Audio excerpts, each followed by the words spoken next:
This week I want to take a look at the civil rights movement.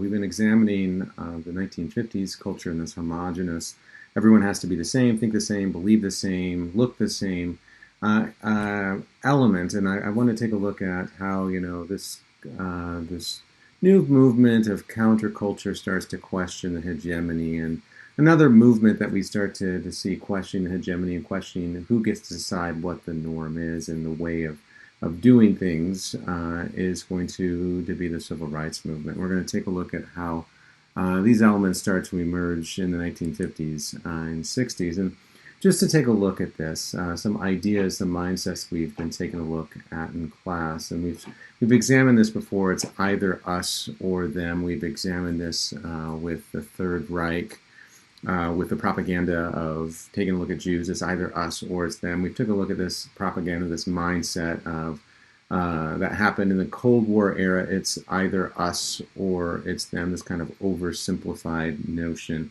We also see this in terms of race. Generally, people tend to, when you talk about racist issues, it tends to get really heated really quickly because they could be struggling with this mindset. It's either us or it's them. And I wanted to offer a couple of new thoughts on this just to think about this a little bit differently. We could, instead of thinking about this in a dualistic mindset, maybe thinking about this in a multiplicity mindset, where it's us and them, right? Where we can coexist. We can, work together, collaborate as human beings. And certainly we can see this in some of the historical elements. We talk about this in class, but we certainly should be able to see this with the civil rights movement, and particularly as we look at today.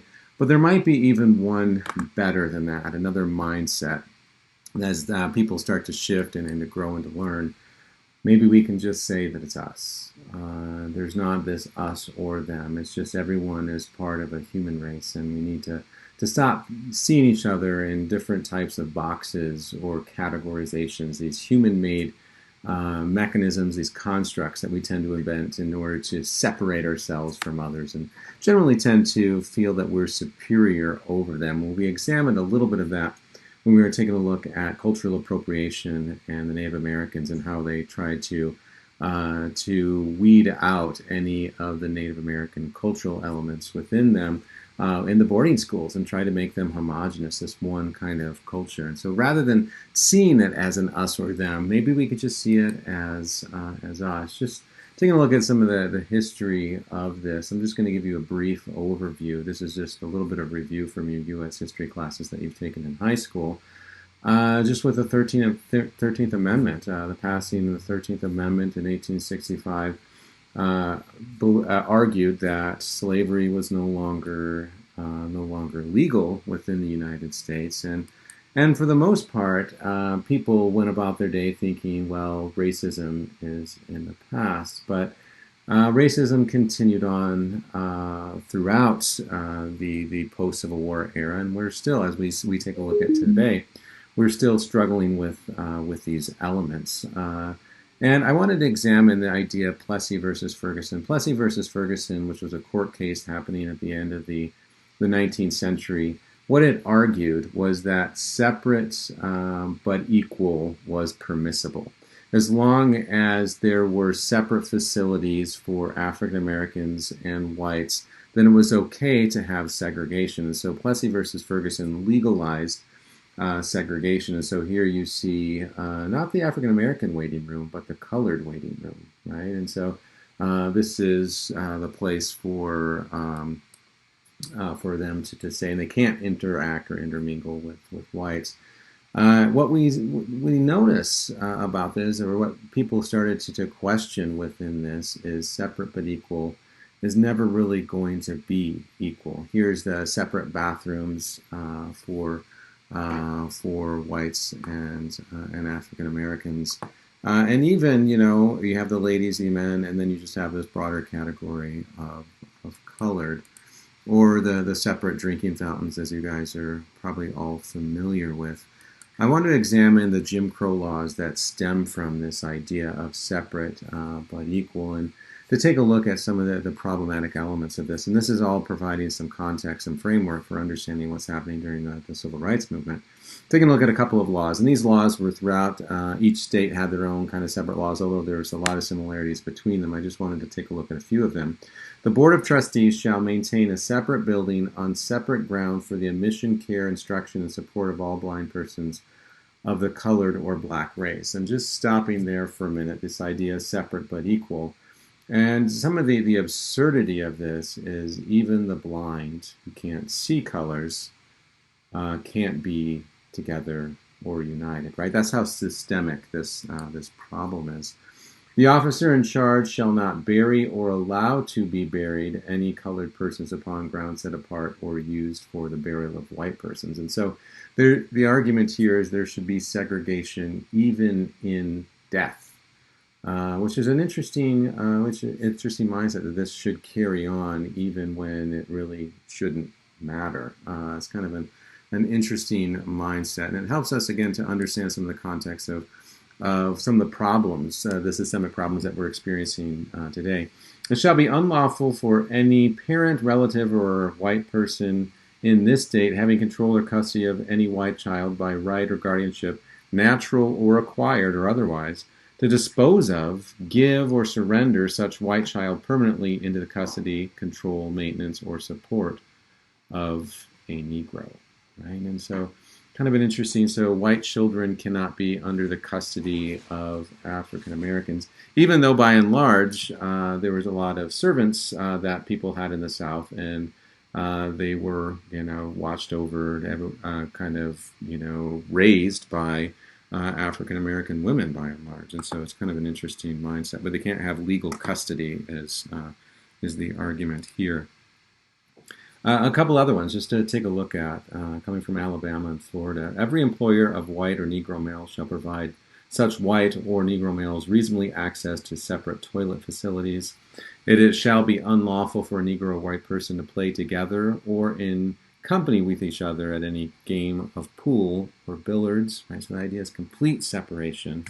And we have to then question why that is. Right? What's the underlying issue here? And it's perhaps the biggest part of this is this idea of feeling superior, and we've talked about some of the problems with that mindset.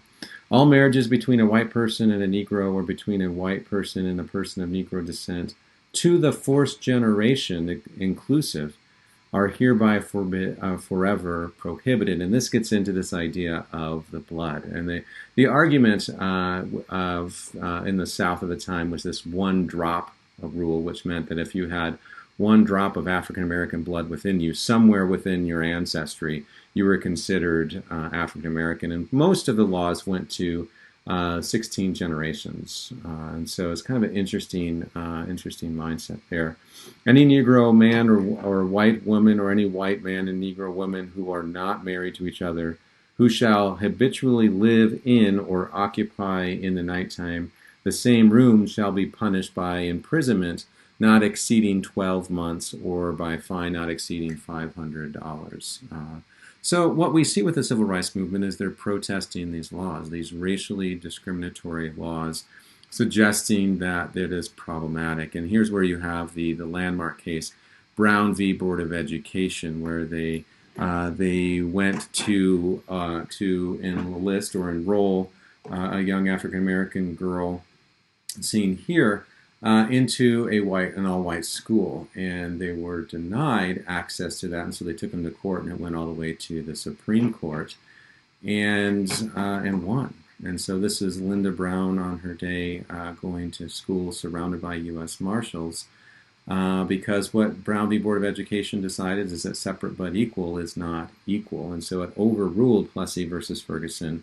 And it really launches the civil rights movement. And the reason why she's flanked by U.S. Marshals is because of the amount of opposition, racial hatred that happened. And we can see some images here of stop the race mixing. Race mixing is communism. Kind of an interesting mindset to think about, that not even children in school should be able to be together or interact with one another. And so they had to bring armed guards in to walk children to school. I want you to think about, as you read through Martin Luther King's A Letter from a Birmingham Jail, Why don't you think about a couple ideas from that? The first one is the Old Testament provides many examples of prophets like Daniel who are patient during times of oppression, and prophets like Moses who act.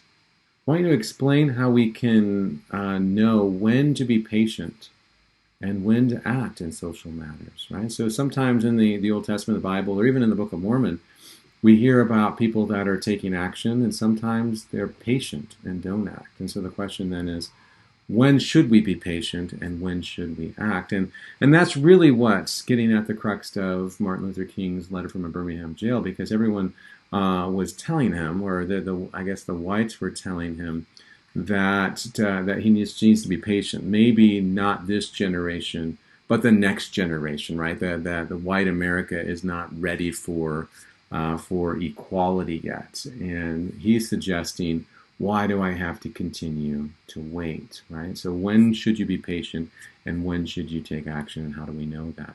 Again, thinking about his argument, Dr. King complains that white moderates would rather have order than justice, meaning that they don't like the idea, Martin Luther King's idea of civil disobedience, which he's going to start disrupting the natural order of things, like going into to counters at cafeterias or lunchrooms and just sitting in them, not really ordering food, not really doing any type of business, but just occupying a space.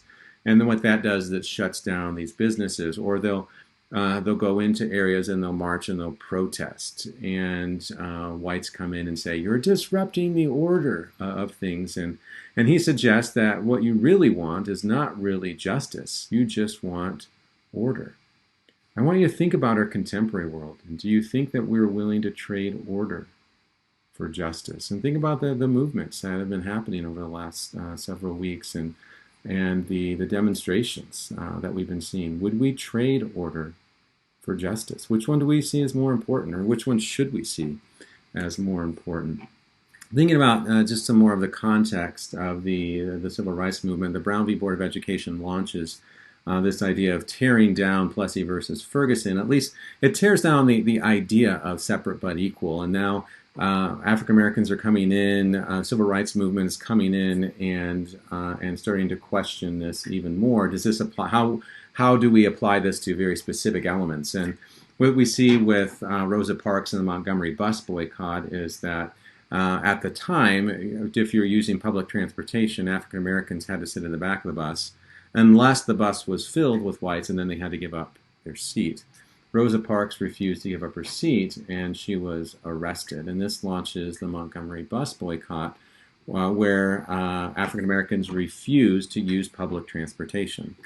The issue for Montgomery was that African Americans were the ones mainly using public transportation, and it shut them down. And so this launches this kind of movement of nonviolent direct action. So they're not trying to violently grab their guns and take anything. They're just trying to question the unjust laws that they're faced with. A quote just to think about. I want to go through this particular documentary that helps, or this clip here that shows some elements of the civil rights movement.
Just kind of to leave off there, I just want you to, kind of return to this idea of, is it better to have order or justice? And this particular lecture feels very contemporary, very relevant to what we're talking about. And each semester, as I talk about racism and the systemic problems of racism, I generally get a couple of students that kind of roll their eyes and say, "Why are we still talking about this?" Right? And I think it might be a little bit easier to understand this semester as we've been taking a look at some of the ongoing problems of today. But it boggles my mind that African Americans went and fought for liberty and freedom in Germany and in the South Pacific. And in Germany, they were fighting against racism. They were fighting against hatred of a particular group of people, the Jewish people.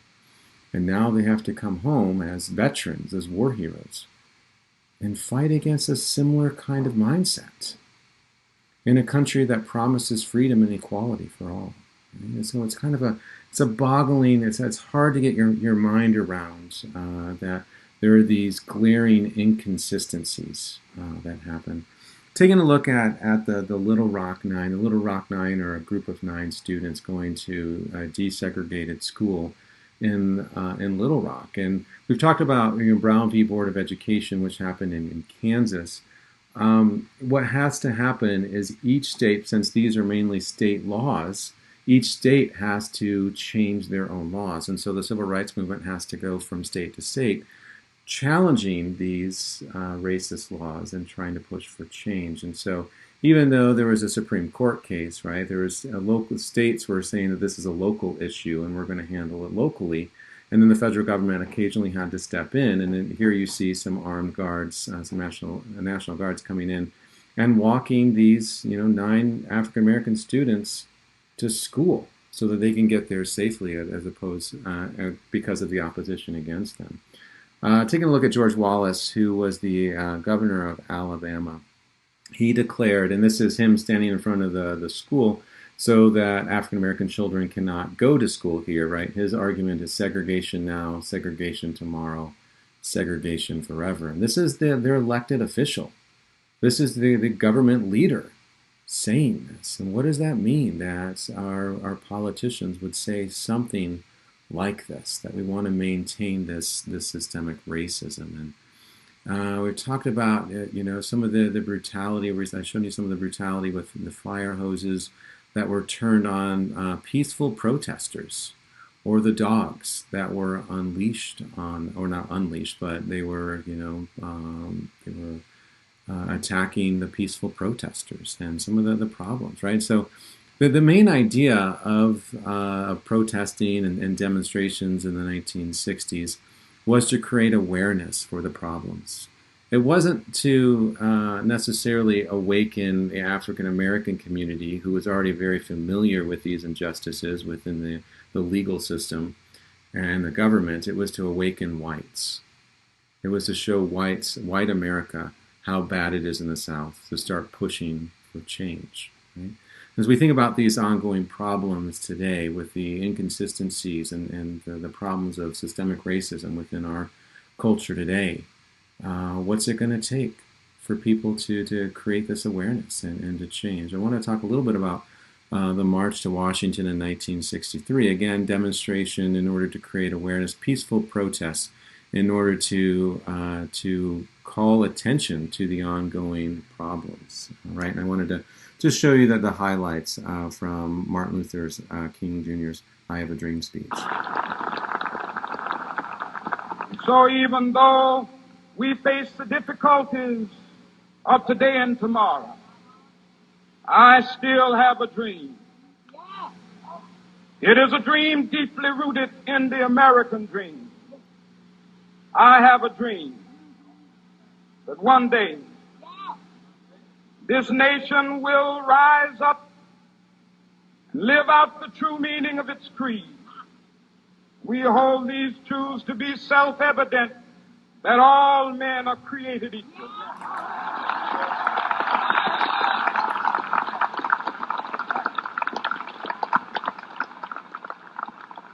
I have a dream that one day on the red hills of Georgia, the sons of former slaves and the sons of former slave owners will be able to sit down together at the table of brotherhood. I have a dream that one day,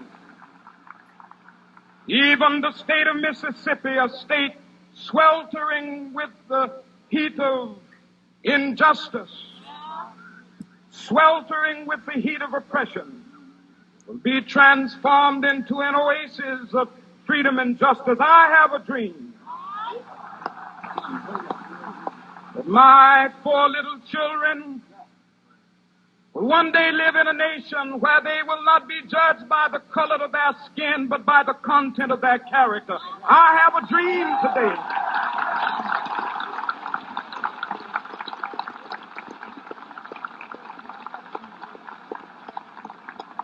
I have a dream that one day, down in Alabama, with its vicious racists, with its governor having his lips dripping with the words of interposition and nullification, one day right there in Alabama, little black boys and black girls will be able to join hands with little white boys and white girls as sisters and brothers. I have a dream today.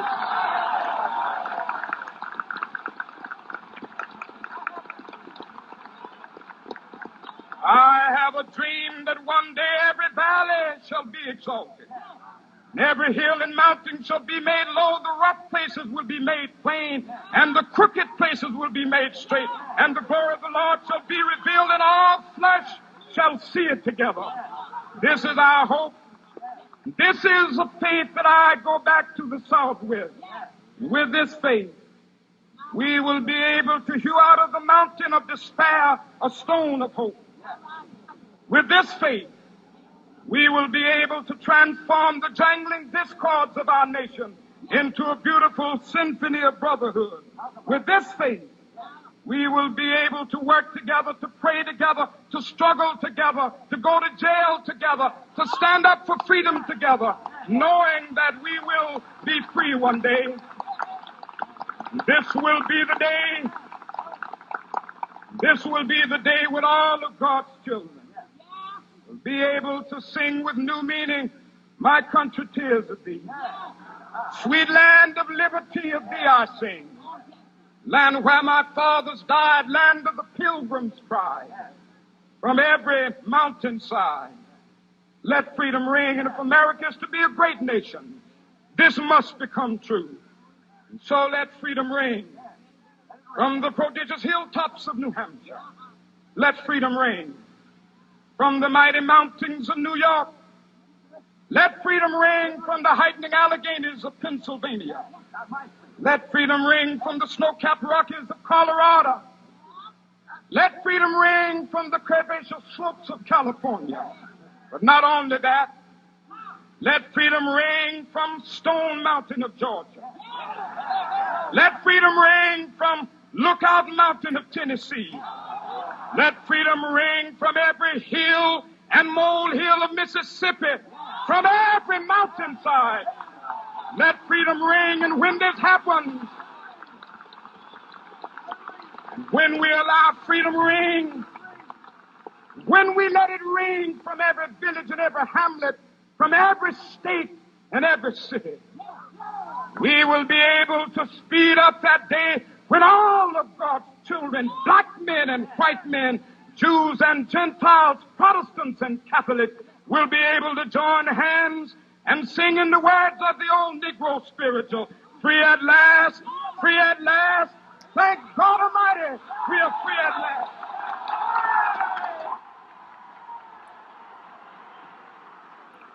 A couple ideas, just to kind of sum up how this relates to this ongoing discussion. He uses the United States as rhetoric within his speech on equality. He states that the founding document of the United States says that all men are created equal. Right?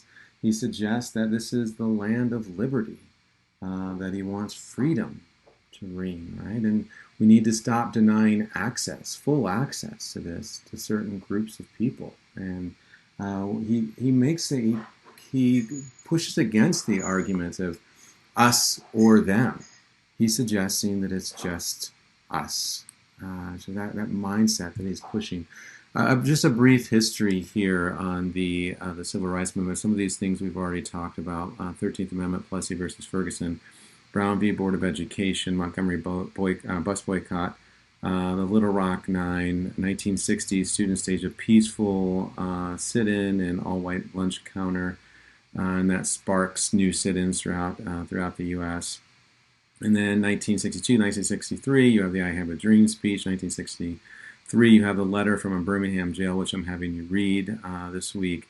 In 1963, 1964, they focus on having African Americans gain the right to vote. And mainly the focus in the South was to disenfranchise African Americans, to find ways to prohibit them from voting. For instance, I think in one of the, I think it's in Selma, the opening scene within this shows an African American woman going to try to register to vote, and she has to name every single county in the state for her to be able to have access to vote. And so little things that would happen in order to prevent people having full voting access. And so that's just keeping those, the whites in power with their racist segregation ideas. And then 1963, you have the bombing of a Birmingham church that killed 4 girls. And so this is what the documentary that I want you to watch, 4 Little Girls, is based on. It's based on the events of the Civil Rights Movement and the 4 little girls, and then the aftermath of their deaths, and how this changes the mindset. And really, this is one of the leading elements that changes the way people see racism in the United States, and this wakes up white America to suggest that we cannot continue to have this. And so it's a great documentary. It really helps to humanize some of these events of the Civil Rights Movement. You've probably been learning about in other classes, in history classes and whatnot. And then 1964, you have the passage of the Civil Rights Act, which is ending this discrimination. I wanted to take a look, and rather than kind of patting ourselves on the back, I wanted that we've kind of advanced so much since the Civil Rights Movement, and maybe we don't necessarily need to do that this semester since these ideas feel so relevant. But I wanted to focus, kind of turn the focus to take a look at how these ideas, these problems continue. And I wanted to do this by taking a look at Roy Wood Jr. And his analysis of this. What proposes here is the continued racism that we have in the country, suggesting that we can have a lack of awareness, and this can lead to unintentional racism. And people who are unaware don't realize that they're being racist. And he provides the example of Best Buy and the receipt in the bag, suggesting that there are 2 different types of America, right? And we definitely see some of those issues coming to light over the recent weeks. Taking a look at current issues with systemic racism that we have in the country. African Americans make up nearly 50% of U.S. prison populations, but are only 13% of the overall population. Statistically, African Americans have a greater chance of going to prison than going to college. 30 to 40% of African Americans will permanently lose the right to vote in the next generation. Think about our discussion of Native Americans a couple weeks ago. Native Americans make up 3.2% of the prison populations, but are only 1.9% of the overall population. So again, the question is, does the legal system, is it adequately or fairly applied across the spectrum? Right? 5, statistics show that police target African American communities despite studies showing that whites consume more illegal drugs. Only 5 African Americans are CEOs in Fortune 500 companies, and only 9 are Hispanics. And at or below the poverty level, whites are 9% at or below the poverty level. African Americans are 22.7%, which is lower than it used to be in 1959, which was at 55.1%. But there's definitely some more work to do. Hispanics are 20% at or below the poverty level, and Native Americans are 26%. And so as we think about these ideas, and we start to apply, the historical context, understanding what happened, and why it happened and why there was this movement of opposition, we can then start to. Sorry, I'm waiting for the plane overhead to pass by. We can start to then apply it to our world and to take a look more critically at our world and then to start to see, are there residual elements of this? And if there are, how can we go about creating change?